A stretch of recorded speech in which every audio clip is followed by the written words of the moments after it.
فرمایا کہ یہ مہینہ یعنی شعبان کا جو رجب اور رمضان کے درمیان ہے، اکثر لوگ اس سے غافل رہتے ہیں. یہ حضور نے ارشاد فرمایا اکثر لوگ اس مہینے سے غافل رہتے ہیں، حالانکہ یہ وہ مہینہ ہے کہ جس مہینے میں بندے کے سال بھر کے اعمال اللہ کی بارگاہ میں پیش ہوتے ہیں.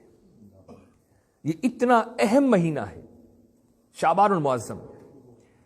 ہماری سوچ ہوتی ہے کہ رمضان جیسے ہی شروع ہوگا پھر اس کے بعد ہم اپنی عبادتوں میں کثرت کریں گے. یا بہت سارے ایسے ہمارے بھائی ہیں، عفت ماں بہنیں بیٹیاں ہیں، جو فرائض بھی اپنے رمضان میں ہی شروع کرتی ہیں. اللہ اکبر. نوافل کو تو ایک طرف رکھیے، فرائض بھی جو ہے وہ رمضان میں شروع کرتے ہیں. یعنی رمضان کا مہینہ آیا تو بھئی اب ہم نے 5 وقت کی نماز پڑھنی ہے. رمضان کا مہینہ آیا تو اب ہم نے نماز پڑھنی ہے. نماز تو ویسے ہی آپ پر فرض ہے، پنجگانہ نماز، چاہے رمضان ہو یا رمضان نہ ہو، وہ تو ہر مسلمان عاقل بالغ مرد عورت پر فرض ہے. لیکن بہرکیف یہ سوچ جو میں سمجھتا ہوں کہ بڑی غلط سوچ ہے. رمضان المقدس یقیناً بڑی رحمتوں اور برکتوں والا مہینہ ہے، جس کے بارے میں رسول اللہ صلی اللہ تعالی علیہ وسلم نے یہ بھی ارشاد فرمایا کہ نفلی نیکی فرض کا درجہ لے لیتی ہے، اور فرض جو ہے اس کا اجر 70 فرضوں تک ملتا ہے. اس میں کوئی شک نہیں ہے، بڑا عظیم مہینہ ہے. لیکن میں یہ عرض کر رہا ہوں کہ جو فرائض ایک مسلمان کے ذمے ہیں، یہ ضروری نہیں ہے کہ اس کا اطلاق رمضان میں ہوتا ہے. ہر مہینے میں اور ہر دن کے اندر ہر بندے پر، ہر بندہ مومن پر، عاقل ہو بالغ ہو مرد ہو یا عورت، اس پر اس کا اطلاق ہوتا ہے. نماز پنجگانہ تو ادا کرنی ہی ہے. ہاں رمضان شریف میں ذرا کثرت کیجئے، یعنی نوافل پڑھیے، نوافل میں کثرت کیجئے. اس لیے آپ دیکھیں کہ جو نماز تراویح ہے وہ ہم رمضان کے علاوہ تو نہیں پڑھتے، رمضان میں پڑھتے ہیں. اس کی وجہ یہی ہے کہ چونکہ فرائض تو ہم ادا کر لیے ہم نے، اب ذرا ان عبادتوں پر بھی کثرت کریں. اللہ کا قرآن سنتے ہیں، اللہ کا قرآن پڑھتے ہیں، اللہ کے حضور جھکتے ہیں، اور رات کا وہ حصہ جس حصے میں رسول اللہ صلی اللہ تعالی علیہ وسلم نے ارشاد فرمایا کہ جب آخری پہر آتا ہے، اللہ سبحانہ و تعالی اپنی شان کے مطابق اس آسمان دنیا میں جلوہ گری فرماتا ہے. اس کی جلوہ گری کیسے ہوتی ہے ہم اس کو سمجھ نہیں سکتے. وہ اپنی شان کے مطابق جلوہ گری فرماتا ہے. یہ معاملہ تو ہر رات ہی ہوتا ہے، ہر رات. اور رحمت الہی صدائیں لگاتی ہے کہ ہے کوئی مجھ سے مانگنے والا کہ میں اس کو عطا کروں، بیمار ہے تو اس کو شفا دے دوں، پریشان ہے تو اس کی پریشانی کو دور کر دوں. یعنی فرمایا کہ یہ صدائیں پھر اللہ کی بارگاہ سے لگتی ہیں.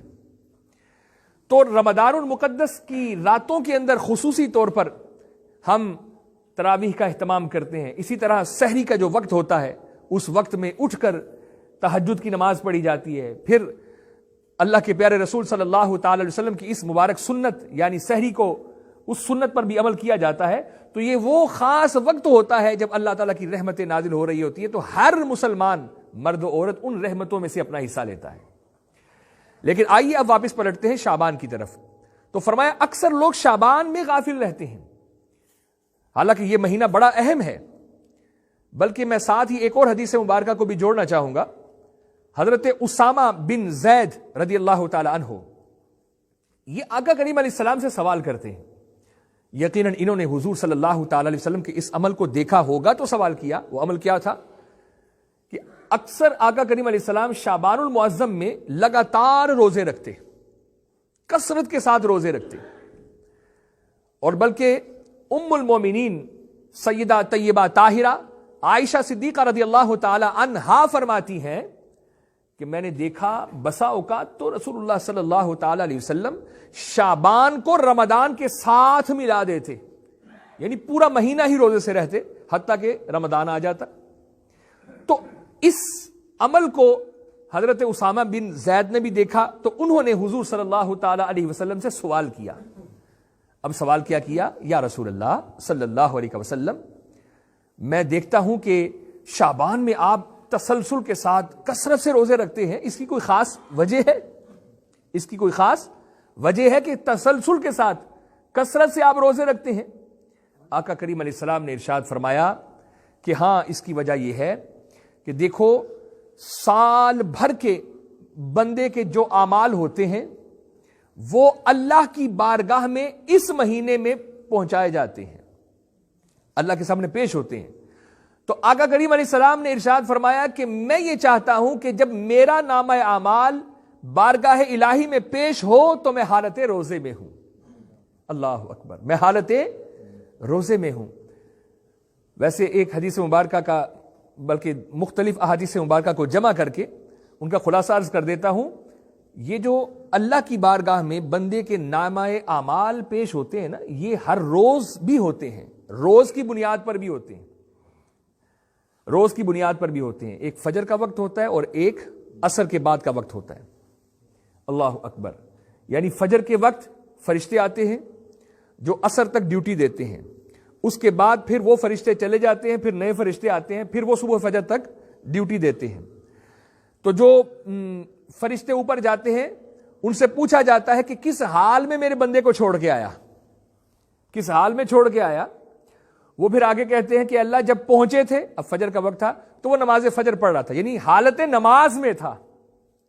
اے نمازیو، تمہیں خوشخبری ہو، اپنی قسمت پر ناز کرو کہ ہر روز اللہ سبحانہ و تعالیٰ کی بارگاہ میں تم ڈسکس ہوتے ہو، تمہارے بارے میں بتلایا جاتا ہے۔ اللہ اکبر کبیرہ، کہ اللہ میں جب وہاں پر پہنچا تھا تو میں نے دیکھا یہ تیرا بندہ حالت نماز میں تھا، اور جب میں واپس آ رہا تھا تب بھی یہ حالت نماز میں تھا۔ وہ دوسرے کہتے ہیں اللہ جب ہم پہنچے تھے تو حالت نماز میں تھا، جب ہم اس کو چھوڑ کے گئے تو تب بھی حالت نماز میں تھا۔ اللہ اکبر، اللہ اکبر کبیرہ۔ تو اللہ سبحانہ و تعالیٰ کی عادت کریمہ ہے کہ جب کسی کے بارے میں گواہیاں ہو جائے نا، تو بے شک وہ گنہگار بھی ہو، اللہ سبحانہ و تعالیٰ وہ جو گواہیاں مل رہی ہیں نا اچھائی، اس کی بنیاد پر گناہوں کو معاف فرما دیتا ہے، معاف فرما دیتا ہے۔ اللہ بڑا رحیم اور کریم ہے، اللہ اکبر۔ لیکن یہ ان کے لیے پیغام محبت ہے اور خوشخبری ہے جو نماز پڑھنے والے ہیں۔ جو نماز پڑھے گا اسی کے بارے میں کہا جائے گا نا کہ اے اللہ چھوڑ کے آئے تو وہ حالت نماز میں تھا، جب پہنچے تب بھی وہ حالت نماز میں تھا۔ تو میں یہ عرض کر رہا تھا، ایک تو روز کی بنیاد پر بندے کے اعمال اللہ کی بارگاہ میں پیش ہوتے ہیں، پھر سال بھر کے اعمال، پورے سال میں اس بندے نے کیا کیا ہے تو وہ بھی اللہ کی بارگاہ میں پیش ہوتے ہیں، اور جس مہینے میں پیش ہوتے ہیں فرمایا وہ شعبان کا مہینہ ہے۔ اس لیے آقا کریم علیہ السلام نے ارشاد فرمایا کہ جب میرا نامہ اعمال بارگاہ الہی میں پیش ہو تو میں یہ چاہتا ہوں کہ میں حالت روزے میں ہوں۔ تو اس سے یہ بھی معنی اخذ نہیں کرنا کہ حضور صرف شعبان کے مہینے میں ہی نفلی روزے رکھتے تھے، بلکہ آقا کریم علیہ السلام تو ہر ہفتے 2 روزے رکھتے تھے، یعنی پیر کے دن بھی روزہ رکھتے تھے، جمعرات کے دن بھی روزہ رکھتے تھے۔ اور پیر کے بارے میں تو خود آقا کریم علیہ السلام نے ارشاد فرمایا، پوچھا گیا حضور یہ پیر کا روزہ کیوں رکھتے ہیں؟ تو آقا کریم علیہ السلام نے فرمایا کہ اس دن میں پیدا ہوا تھا، فیہ ولدت وفیہ انزل علی، کہ یہ وہ دن ہے کہ جس دن میری پیدائش ہوئی، اور یہ وہ دن ہے کہ اسی دن قرآن کی پہلی وحی بھی مجھ پر اللہ نے اتاری۔ تو اللہ کا شکر ادا کرنے کے لیے شکرانے کے حضور روزہ رکھتے تھے، پیر کا روزہ بھی رکھتے تھے، جمعرات کا بھی، اور ہر مہینے 3 روزے بھی رکھتے تھے۔ اما عائشہ صدیقہ رضی اللہ تعالی عنہا فرماتی ہیں کہ حضور ہر مہینے 3 روزے رکھا کرتے تھے۔ اور وہ کون سے روزے تھے؟ اس حوالے سے آقا کریم علیہ السلام نے ارشاد فرمایا، غالباً حضرت انس تھے، اس وقت نام میرے ذہن میں نہیں آ رہا کون سے وہ صحابی تھے، لیکن ان سے فرمایا کہ ہر مہینے کے 13، 14 اور 15 کا روزہ رکھا کرو۔ اس کو کہتے ہیں ایام بید کے روزے، جب چاند وہ مکمل گول ہو، پورا ہو، روشن ہوتا ہے نا، جیسے ہم کہتے ہیں چاند کی چوندھویں، پورا وہ روشن ہو جاتا ہے، گول ہوتا ہے چاند۔ تو 13، 14 اور 15 یہ 3 دن آقا کریم علیہ السلام روزہ رکھتے تھے، جس کو ایام بید کے روزے کہتے ہیں۔ تو ہر مہینے آقا کریم علیہ السلام یہ 3 روزے بھی رکھتے تھے، ہر ہفتے 2 روزے رکھتے تھے، اور پلس یہ کہ شعبان المعظم کے مہینے میں تو کثرت کے ساتھ روزہ رکھا کرتے تھے۔ اللہ اکبر کبیرہ۔ مجھے اس وقت آقا کریم علیہ السلام کا وہ فرمان بھی ذہن میں آ رہا ہے کہ رحمت عالم صلی اللہ تعالی علیہ وسلم نے حضرت ابو ہریرہ رضی اللہ تعالی عنہ کو 3 باتوں کی نصیحت فرمائی. 3 باتوں کی نصیحت فرمائی. ان میں سے پہلی نصیحت وہ یہ تھی کہ اے ابو ہریرہ ہر مہینے میں 3 روزے رکھا کرو. ہر مہینے میں 3 روزے رکھا کرو. اور ایک دوسری حدیث مبارکہ کو ساتھ جوڑتا ہوں اس کو مکمل کرنے سے پہلے. فرمایا کہ جو بندہ ہر مہینے 3 روزے رکھا کرے گا وہ ایسا ہی ہے جیسا وہ ہمیشہ روزے سے ہی ہے. وہ ہمیشہ روزے سے ہی ہے. دیکھیے اللہ سبحانہ و تعالیٰ کی یہ عادت کریمہ ہے کہ جب کوئی بندہ کوئی نیکی کرتا ہے نا تو اللہ سبحانہ و تعالیٰ اس کو اجر اس ایک نیکی کے برابر نہیں دیتا بلکہ کم از کم 10 گنا زیادہ دیتا ہے. ایک نیکی کی اجر و ثواب 10 گنا زیادہ اللہ تعالیٰ اس کو عطا فرماتا ہے. ریٹرن جو ہے وہ 10 گنا ہے. یہ کم از کم ہے لیکن اللہ سبحانہ و تعالیٰ اس سے بھی زیادہ عطا فرماتا ہے. جس قدر آپ کی اس نیکی کے اندر خلوص، محبت، پیار ہوگا، جذبہ ہوگا، آپ کے اس جذبے کو سامنے رکھ کر آپ کو اجر و ثواب ملے گا. جیسا کہ تیسرے پارے میں اللہ تعالیٰ نے ارشاد فرمایا جو اللہ کی راہ میں خرچ کرتے ہیں، مثل الذین ينفقون اموالهم فی سبیل اللہ کمثل حبۃ انبتت 7 سنابل فی کل سنبلۃ 100 حبۃ واللہ یضاعف لمن یشاء واللہ واسع علیم. فرمایا کہ جو بندہ میری راہ میں خرچ کرتا ہے اس کی مثال ایسے ہے جیسے زمین میں ایک دانہ اس نے بویا، پھر وہ پودے کی شکل اختیار کر گیا وہ دانہ، پھر اس پودے پر 7 بالیاں اور ہر بالی کے اندر 100 دانہ ہے. مطلب کیا کہ جو ایک مجھے دے گا 700 گنا اس کو عطا کروں گا.